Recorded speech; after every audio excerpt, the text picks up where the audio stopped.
Hello, everyone. This is Written in the Stars, a channel that combines astrology and storytelling. Today, we're going to continue with the series about the Age of Scorpius by author Audra Winter. This is part two, where I show how the astrology reflects the current situation about Audra Winter. And this means we are going to look at her natal charts. First up, a short explanation about how astrology works for those that aren't familiar with it. Astrology consists of multiple components. The first components are the planets, which show the topics and themes present in someone's life. They are the what of astrology. What is happening in someone's life? Next up, we have the signs that give the planets different qualities. They show exactly how a certain topic is showing up in someone's life. When the planets are placed in a specific sign, we can see how a certain topic shows up in someone's life. And lastly, we have the houses. The houses are dependent on the ascendant or rising sign. This is the sign rising over the eastern horizon at the time of someone's birth, viewed from their birth location. The rising sign then becomes the first house, and in counterclockwise motion, the other signs are numbered from 2 to 12. The houses are the where of astrology. They show in which area of life a certain planet's topic is unfolding. Today, this is what we are looking at for Audra Winter. On the left, you can see Audra's chart, the one that she posted on her TikTok, and on the right is the one I recreated with the software I like to use. There is a slight difference in these two charts, which is the house system that is used. I use the whole sign house system, which equates one sign with one house. And for the remainder of this video, we are going to use this one. Astrology can tell our life story, and we're just going to look at a little bit of Audra's life story as told by the stars. Oftentimes, stories start out in a place of familiarity. This is the moon. It is our past, our home, our known world. Otter's known world lies in the realm of Scorpio. Scorpio is a place where emotions run deep but strong. Oftentimes they are intense and retained for a long time.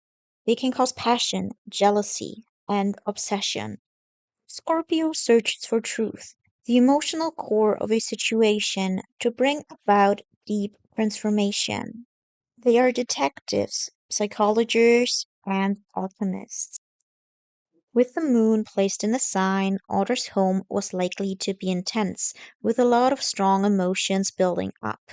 Maybe some of these emotions had stay hidden.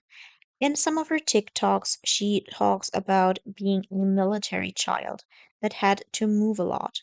Scorpio can be associated with the military because it is connected to Mars, the planet of war. The moon is also where our unconscious habits are formed, and in Scorpio, a obsessive, controlling, and probing behavior might have developed as means to keep her safe and secure. These same behaviors often come to the forefront when someone feels threatened. Her moon is in the ninth house, the place beyond the horizon, the unfamiliar. It's associated with higher education and far distance travel, because there we often expand our knowledge on the world. However, it is also associated with publishing. Audra published her first book, the precursor to the Age of Scorpius, relatively early at the age of 14. This book was self published, giving her all the control about her work. Because the moon is associated with our habits, this in a way sets her comfort zone about publishing, which is being in control of her publishing process. For a while, Audra had a publisher for her newest release, The Age of Scorpius. However, at some point she reverted back to self publishing. Audra herself said she didn't want to lose the control over her work, and as an astrologer, seeing that her moon is placed in this way, it makes a lot of sense that she would do this when she felt threatened about it being changed into something she didn't like. Because there were a lot of editing errors in her work, The Age of Scorpius, people speculate that she rejected certain suggestions from her publishing house.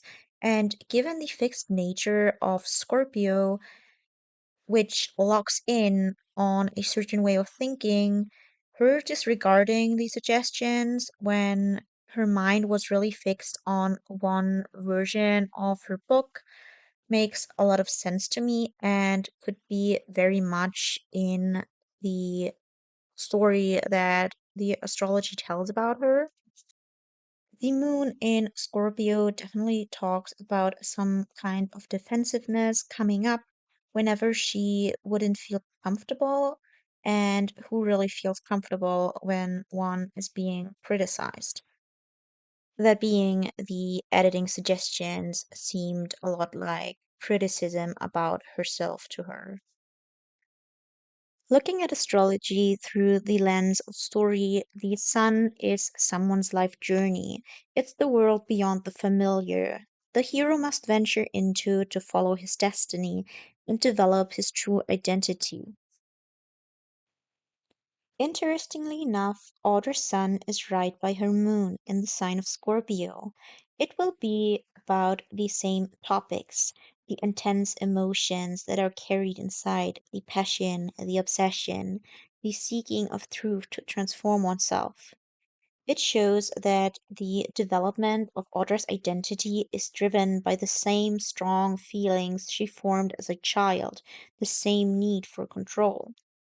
Core of this is the pursuit of truth and transformation. Because it is placed in the same house, again, the focus is widening one's horizon, and included in that is publishing. Her being so focused, even obsessed about becoming a writer, makes a lot of sense. She sees this as her identity. She is the writer and publisher, the person in charge of her own work, the only one knowing the truth about her work and able to represent it. Not only does she not like to relinquish control because of her childhood imprint, she also sees this as her destiny, and if the astrology is concerned, this is true. However, each planet, sign, and house has multiple meanings, and each combination of the three has multiple ways of expressing itself in real life, depending on the choices that one makes.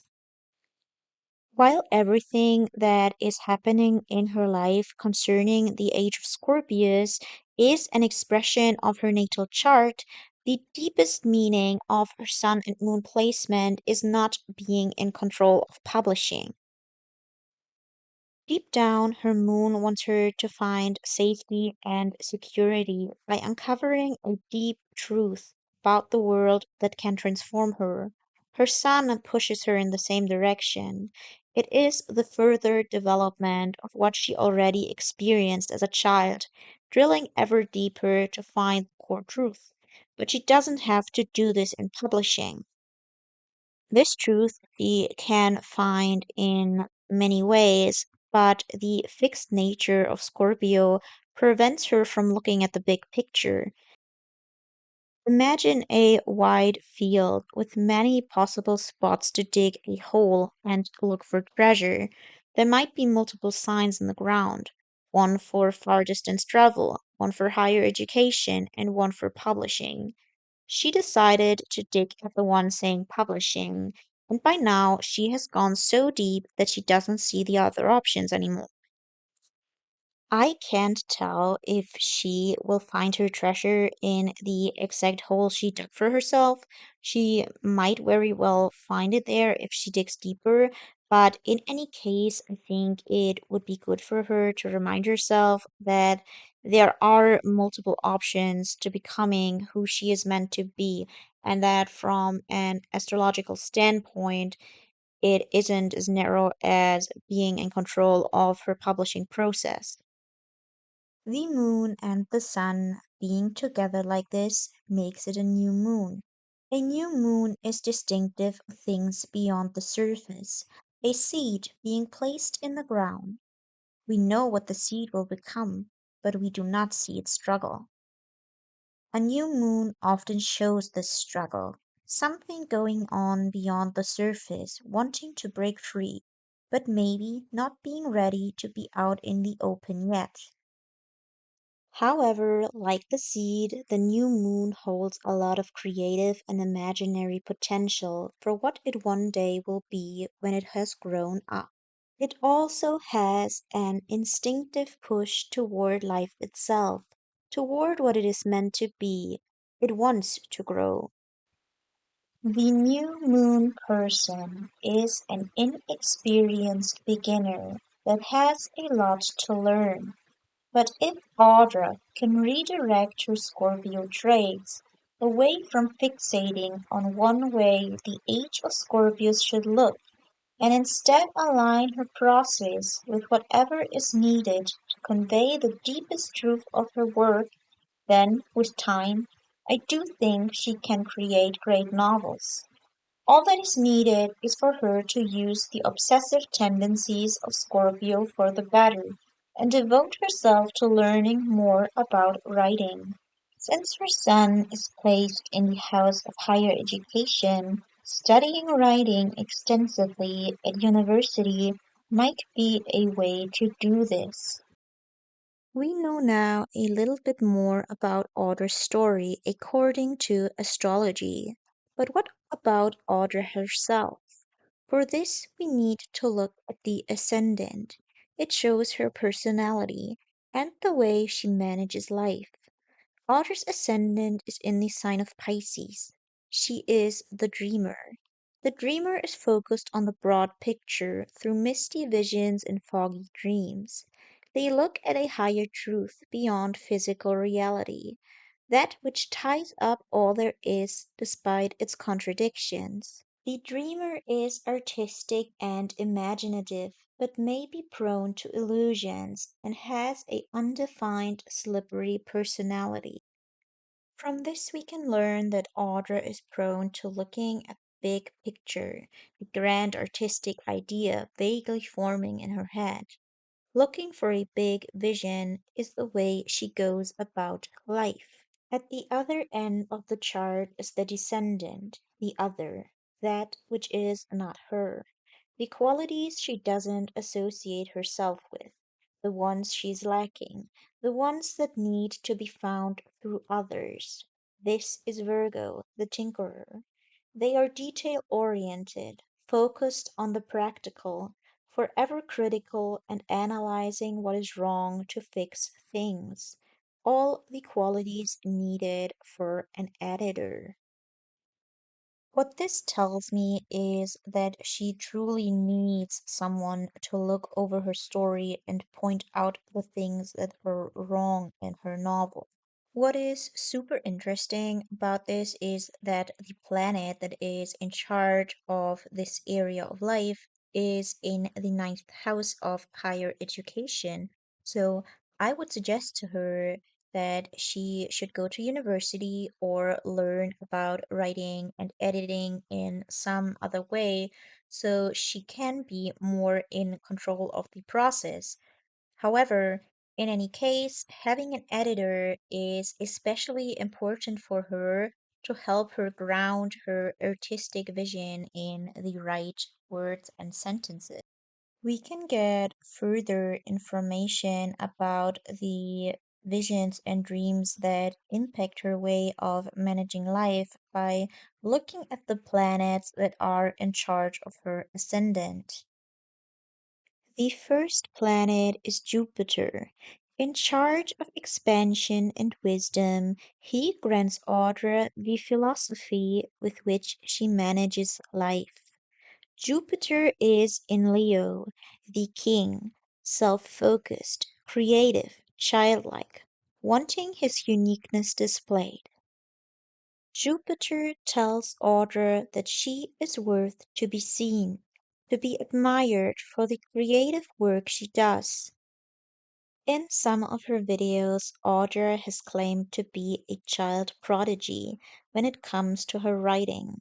This is Jupiter speaking. There is an amazing lesson here, especially for those that often get overlooked. But if told too often, it can make someone expect admiration at every turn, even if one's childhood talents haven't further developed. From her chart, I do very much think that she was told as a child that she is creative and has a lot of potential. But because Leo is a fixed sign, she might have overly focused on the admiration without understanding that they meant she was good for her age, with the potential for becoming a writer rather than already being at a professional writer's level. The sun is also in charge of her Leo, and being admired for her writing at a young age might have been a major reason in her wanting to pursue publishing in the first place. It might also be what tells her that she doesn't need to make edits because her Jupiter in Leo already believes her skills to be great. The second planet in charge of her ascendant is Neptune, who dissolves boundaries and is in charge of all things mystical. He brings psychic visions, spirituality, and creativity. He is placed in Aquarius, the humanitarian, group oriented rebel that loves to tear down walls. Additionally, Aquarius is also connected to astrology. In Aquarius, Neptune whispers to her that she is the part of a bigger group in this world. But Neptune's whispers come from the 12th house, the unseen unconscious realm, and the dream world. The astrology here is very interesting. First up, her novels are based on astrology, and according to Audra, she slips into this world at night through lucid dreaming. Because Neptune is in charge of how she approaches life, these dreams of an astrological fantasy world have left such a heavy impact on her that she wants to write about it. But the 12th house in astrology is a hidden place, a place of rest and getting in touch with what lies deep inside of us. I'm personally not sure how much of a good idea it is for her to share much of her astrological world with the real world, and how much just should be for her relaxation. I'm not saying that she can't ever write about her world, but maybe parts of it should stay private and be just for her to wind down and get more in touch with herself. With such a group-oriented sign like Aquarius in this house, there definitely is a component about her being driven by an unconscious need to belong to a bigger group. But then again, the planet in charge of that is in another private part of her chart connected to her family. Maybe her world is meant to be first and foremost for her and her closest ones. At the same time, Neptune does supply opportunities for career transformation because it supports Pluto in her 10th house. So there still might be a possibility for things working out in her career. Neptune and Jupiter, both which have a major influence on Otter's personality and the way she moves through life, are in opposing signs. This means that there is a push and pull, a need to balance out opposites.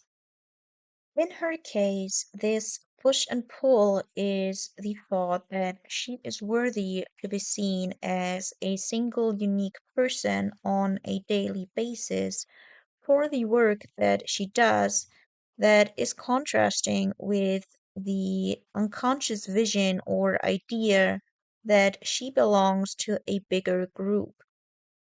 Leo is likely the part in her chart that positions her as the creator of the zodiac based fantasy world, while her hiring many artists to bring her unconscious vision to life is rooted in the Aquarius side of her chart.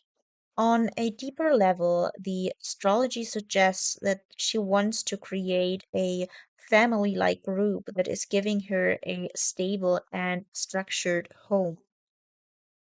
And then there is Scorpio brought into the mix.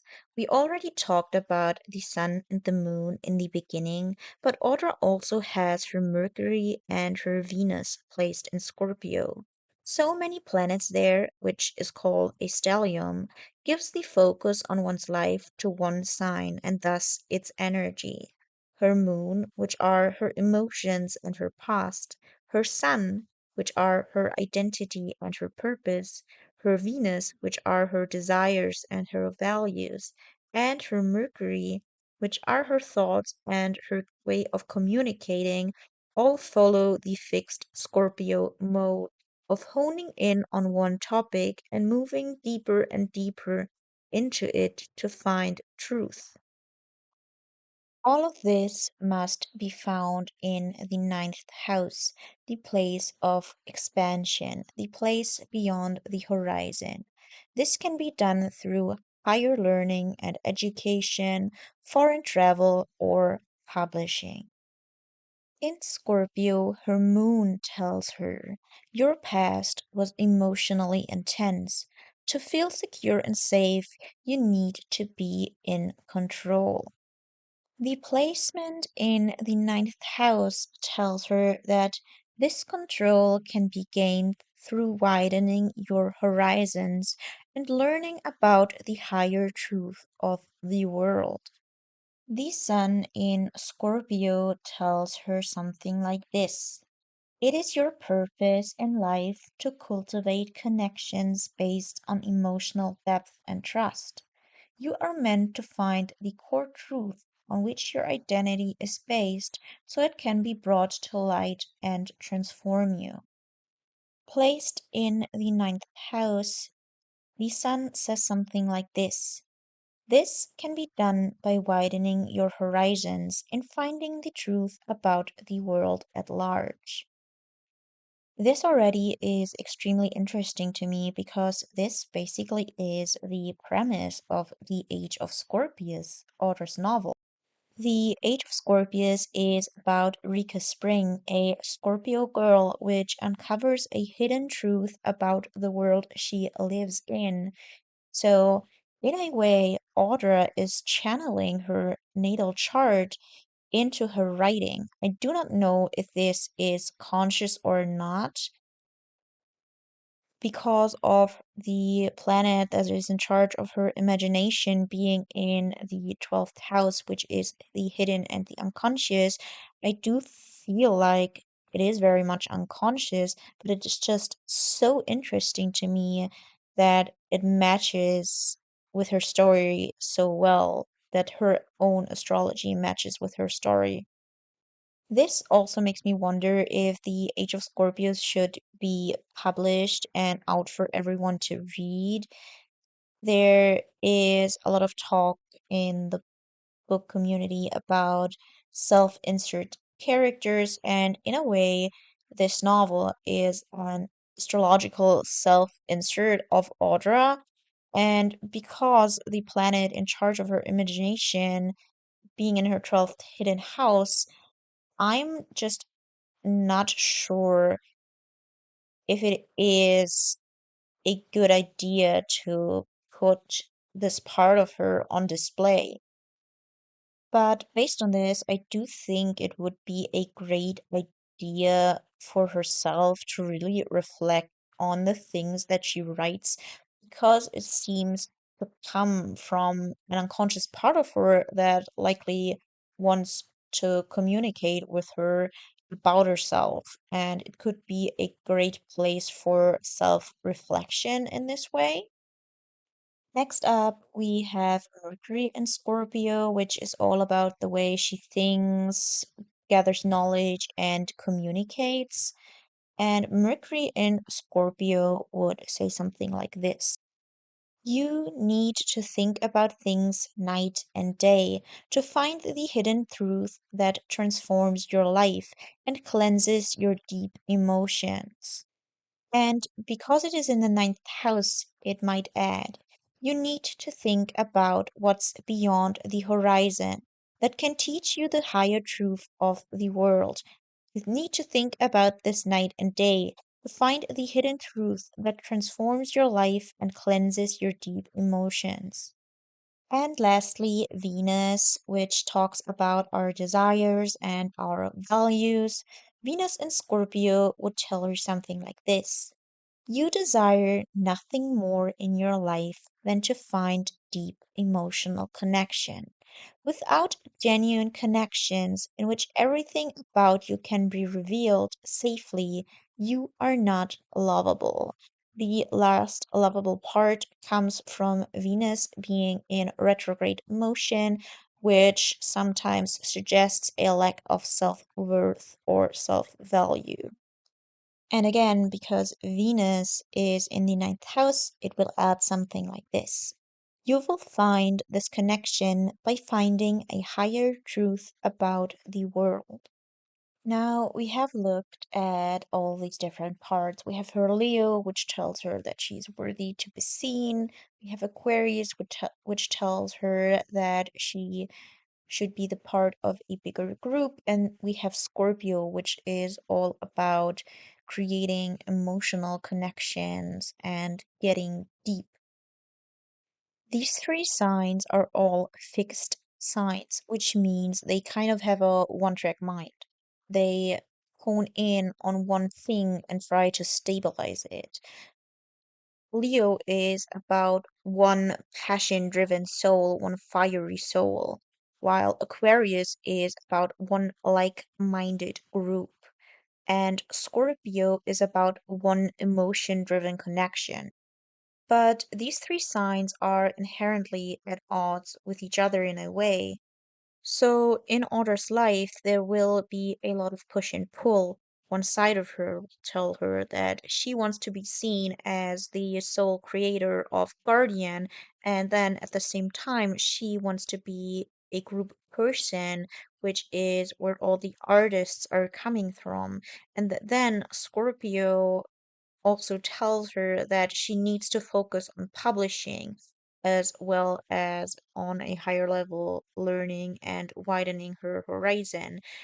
This formation is called a T square, where Leo and Aquarius are at opposite ends. They reflect a kind of inner tension in herself, the need to shine on her own and the need to belong to a group.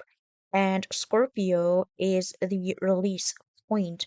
So putting this into publishing makes so much sense because like on her TikTok she presents herself as the creator of Guardian, her zodiac-based fantasy world, but she also surrounds herself with artists that kind of help to bring her vision to life. And I feel like this is kind of a way for her to release this tension by pulling these both sides. So the passionate Leo side of wanting to create this fantasy world.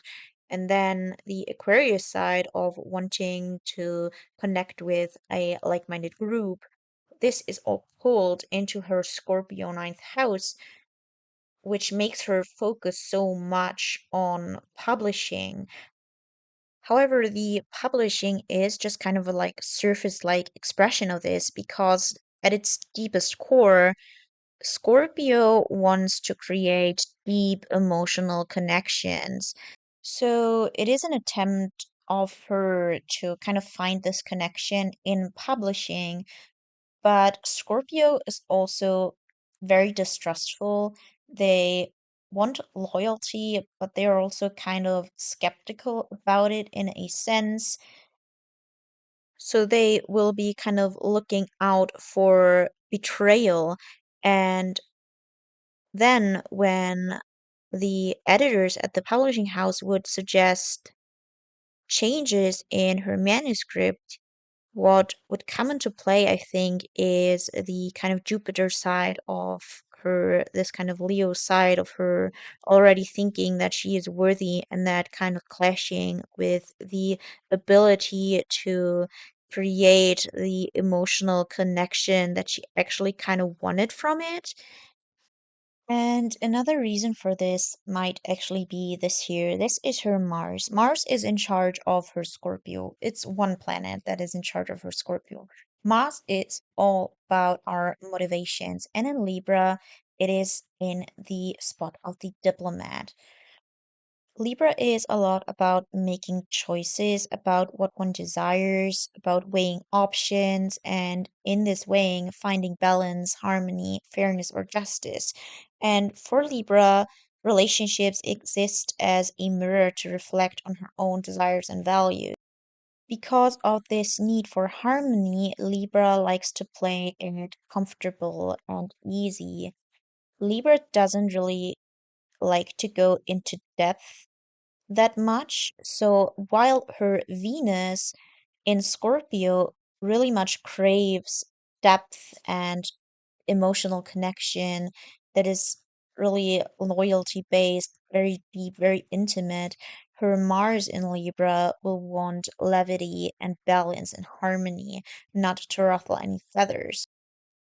This Mars is in her eighth house, which is about what we share with others. This might be actual physical resources like money, but it can also be values, one's thoughts, one's feelings, whatever you share. And with her Mars in Libra there, she is motivated by acting fairly in one's one-on-one relationships. Libra very much acts in like accordance to social rules and kind of what is expected of her.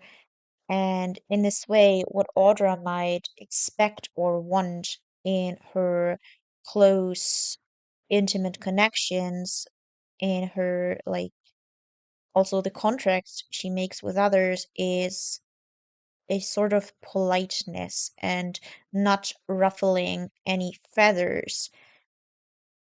So when she goes to the publishing house and they kind of point out all the errors and the edits. This is like too much probing for her and too much criticism, and it kind of goes against this code of politeness. However, it very much is in line with her Venus and her Mercury and all the planets in her Scorpio of wanting to go deeper into things.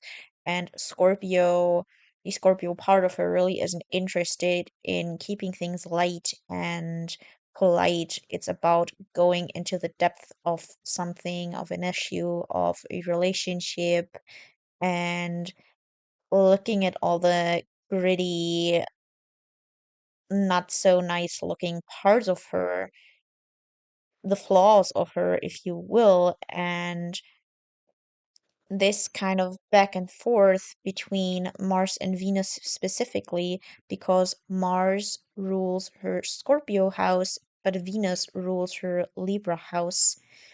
This will kind of have create a back and forth between her motivation to keep things light and fluffy and polite in her connections, but then also this impulse in her life that makes her crave depth on some kind of level.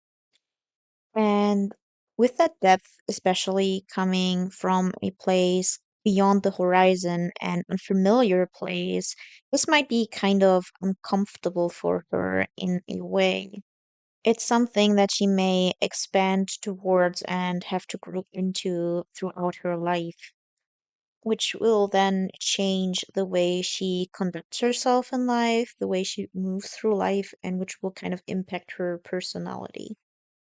The second planet in charge of her Scorpio is Pluto, the planet that is all about diving deep and looking for transformation. This is placed in Sagittarius, which is the philosopher. In Sagittarius, Pluto would gain its transformation through focusing on expanding, on focusing on the broad picture, on broad picture thinking, on philosophy, on seeking wisdom, and also on going on adventures. All of this happens in her 10th house, the place of career and public personality, public reputation. So, the place where this transformation is coming from will be her career. It's very visible. This tells me that whatever changes happen in her career or to the way she is viewed by the public eye will have an impact on all those Scorpio parts of her. It will have an impact on how secure she feels, on the development of her identity, on the things that she desires, and on the way she thinks about things. What is really interesting about the zodiac signs is that each sign that follows another sign is kind of a evolution of the sign before. Libra supplies us with balance of looking at things through a lens of harmony and comfort. And then Scorpio says like, no, no, no, this is too shallow. We gotta go deep and find the truth here. And where Scorpio can get really fixated on one thing, Sagittarius will come up and pull Scorpio like out of the hole it's dug for himself and is like, come on, look at the whole meadow. You can dig someplace else. And for her, this function of kind of pulling her out of this hole of this one-track mind she has created for herself is her career and her public reputation. So, what I feel like is now that people have pointed out all these flaws in her behavior, however difficult it may be for her, it will be a opportunity for a widening of the way she views the world, and it might help her to kind of realize where she has maybe gone wrong, where she has fixated on too much. And I think this is kind of the editing part. A lot of people have pointed out that she has not focused on the editing enough and instead focused too much on the art around the Age of Scorpius. And I think if she can take it to heart and now really work on the editing, this can really help her course direct her life into something more productive. However, what's sometimes an issue with this is because the signs follow each other, they are in kind of a blind spot. So the Scorpio part of her neither can see the Libra side of her and the Sagittarius side of her clearly. There's kind of a disconnect. So, what also might be happening because her Scorpio is just so intense with all these planets in there is that she kind of keeps digging and digging in the wrong spots and not listening to this kind of transformative opportunity that she has by listening to the public. So, after we have looked at her natal chart, which is kind of the promise given about her life, the kind of themes and topics that are likely to occur, we can look at what is happening right now with this whole Age of Scorpius situation, because the way the planets are laid out at a certain moment in time will also impact this natal promise. For this, we are going to use a bi-wheel. On the inside circle, we still have her natal chart, but on the outside circle, we can now see the planets for this current moment. Actually, not this current moment, but like 1 month ahead about the time when the Age of Scorpius was published and when the whole Age of Scorpius drama started. We are going to start right here with her 11th house. Each year, starting from one birthday to the next, one house, the planets in this house, and the ruler of that house, the planet that is in charge of that house, will become important for this year. And this year for Audra, this is her 11th house. The 11th house has to do with all the things that make us part of a bigger whole, part of something beyond ourselves. This might be friendship, community, or even our hopes and dreams. For Audra, this is ruled by the planet of Saturn, which will give structure, responsibility, and hard work into her life. All these topics might be a huge focus in this year for her. And by looking at the ruler Saturn, which is right there where the red circle is, we can gain some more information about what might be happening, where she might derive the structure, responsibility, and hard work for that then has an impact on her friendships, her community, and her hopes and dreams. This year, her Saturn is flip-flopping back between her first and second house. Actually, just a few days ago, it has re-entered her first house. And what this means is that there will be a lot of structure, responsibility, discipline necessary in these areas of life. First up, the area of her own personality and the way she goes about life, as well as her resources and her finances whenever the planet is in the respective house. When a planet is in charge for a certain house, it kind of provides the materials and resources that are sent to this house and that the house then works with.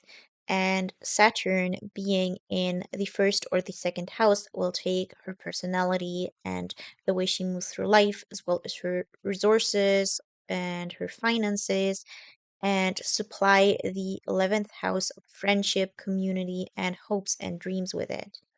So, what Saturn does when it is in her first house, it goes there and tries to bring clarity and realism into her personality and the way she moves through life. And then through this, it supplies her area of friendship and community and hopes and dreams with that.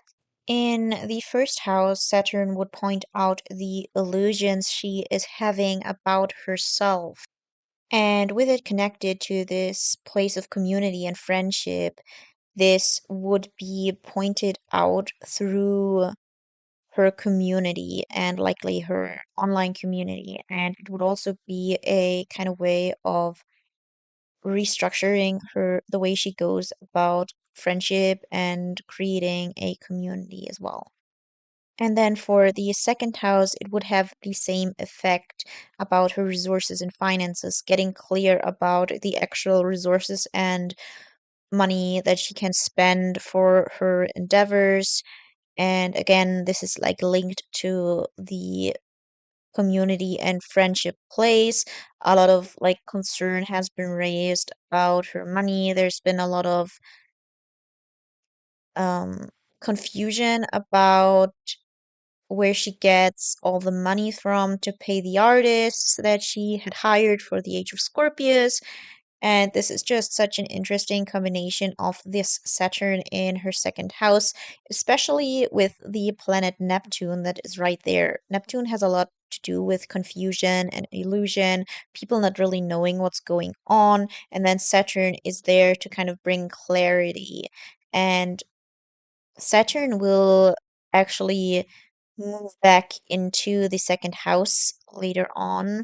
And in 2026, it will exactly hit Neptune, and we could expect a little bit more clarity about her financial situation. And if it's not us, the kind of viewers she has on TikTok and the kind of public eye she has on herself, it's definitely going to be a kind of wake up situation for her where she has maybe to figure out and to realize maybe where she has overspent when it comes to the kind of art she did. There's definitely a kind of disillusionment going on with her resources and her finances later in 2026.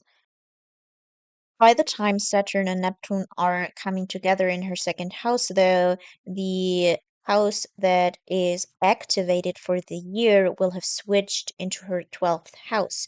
This house is connected to Aquarius and will still be ruled by Saturn, so this will still apply.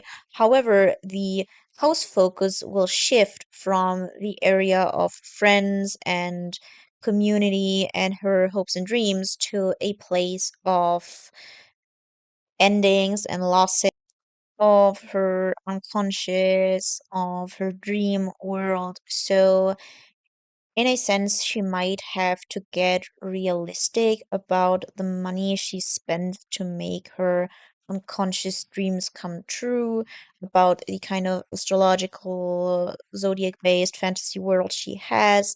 There might be a need to get clear about this and especially get clear about this from a financial standpoint. It might also have make her have to get clear about the kind of group focus due to Aquarius about how many people she can hire to make this come true.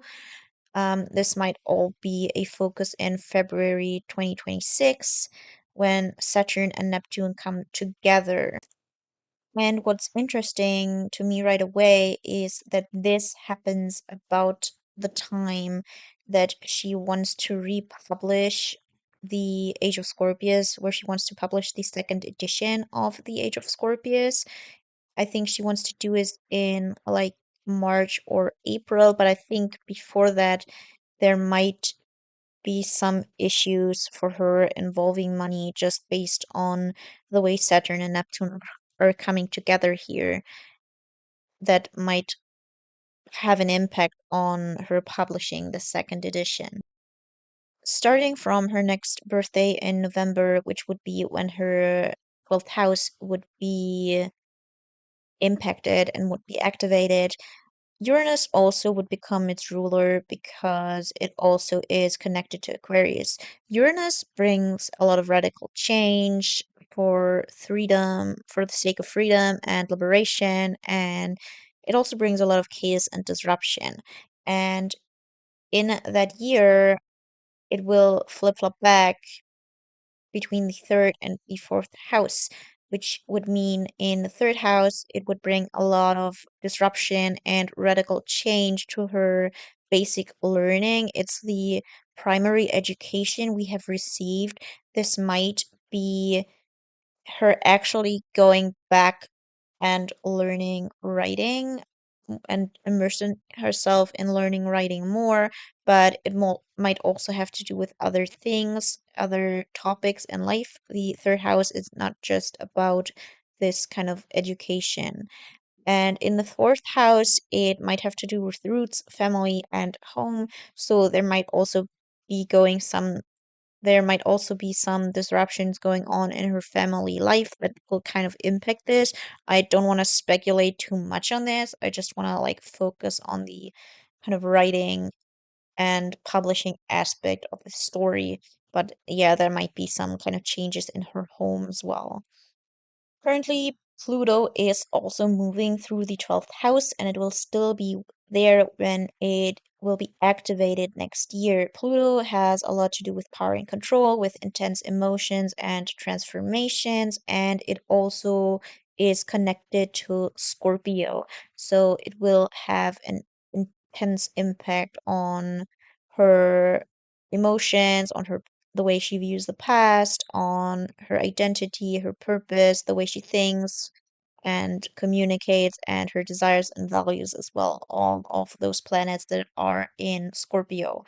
And what Pluto does, it basically takes topics of loss and undoing, of isolation, rest, and the subconscious and the dream world, and it takes those to transform her Scorpio in a sense. So it takes the resources of the 12th house, the loss, the undoing, the isolation and rest, and the subconscious, and uses it to transform her identity, her thought patterns, her desires. So what I feel like will happening is either she just kind of withdraws a lot and lets everything that has just happened sink in and have an impact on her publishing as well, which is connected to Scorpio. And what also could be the case is that she kind of like really withdraws into her fantasy world, into the world of Guardian, and that then she transforms this world of Guardian and puts it back into publishing. There might actually be a kind of overhaul going on when it comes to this world. So maybe she will take the criticism to heart and kind of work on the things that need to be worked on. So, the planets we have looked at so far that are involved in this story of hers are all very slow moving planets, which means they spend a lot of time in the same house and in the same sign. It's kind of the overarching story of multiple years. It goes on for a longer time. And in this kind of category of slower moving planets, there's also Jupiter, which has to do with expansion and growth, luck and abundance, and wisdom. It is currently in her fifth house of self expression, hobbies, and recreation, and the house itself draws from the kind of publishing area in her life.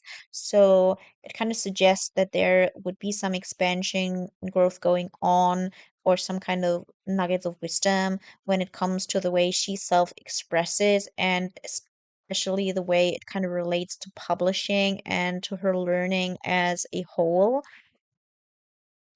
And what will happen next year is that Jupiter will move into her sixth house of daily routine, work, and health.